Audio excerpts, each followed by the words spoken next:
Hi guys, সবাই কেমন আছো? আশা করি সবাই ভালোই আছে। আমি আরেকটা ব্লগ নিয়ে আসলাম। তো সকালে ঘুম থেকে উঠে এদিকে বিছনাটারে গুছিয়ে রাখলাম। তারপরে মেয়েকে ব্রাশ দিলাম, আমি ব্রাশ করে নিলাম।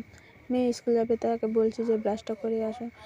তারপরে এদিকে আমি কালকের ভাত ছিল, সেটা আমি ফ্রাই করে নিলাম। ভাত ভাজি আর এতে কালকে সবজি ছিল, সেটা দিয়ে আমি মেয়েকে দিয়ে দিলাম যে তুই খা। আমি বাসন ছিল সেটা বের করে চলে গেলাম বাইরে যে ধোয়ার জন্য। তারপরে বাইরে যে এসে বললাম যে দেখতে পাচ্ছ যে বাসনটি ধুচ্ছি। বাসনটি ধুয়ে তারপরে খাওয়া বসাবো।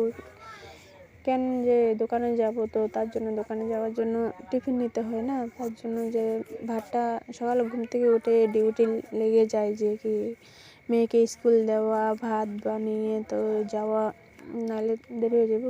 ঘুম থেকে উঠে লগে লগে ডিউটিতে লাগতে হয়। তারপরে এদিকে ভাত বসিয়ে দিলাম, ভাত বসিয়ে এদিকে জল বসিয়ে দিলাম, তারপর চাউল দিয়ে দিলাম। তারপর এদিকে সবজি কাটতে লাগি।